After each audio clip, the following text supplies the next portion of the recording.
много са ми пречили да се гмурна в някакви по-дълбоки отношения с някой, защото трябва да се обяснявам. А сега защо съм такава, ама защо, какво ме е направило такава, ама защо страдам, ама защо не мога да правя секс като нормалните хора, защо нямам либидото на други жени, защо...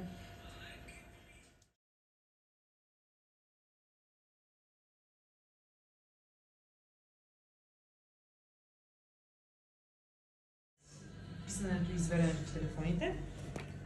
Обаче някакси с него много бързо тръгна разговора и може би защото не ми сваляше звезди, не ме сваляше като традиционните мъже. И много бързо тръгна разговора и аз в момент той беше на командировка в Италия и аз се знах в един момент, че аз нямам търпение на този човек да се върне и да се видим. И започваме да излизаме и в началото аз така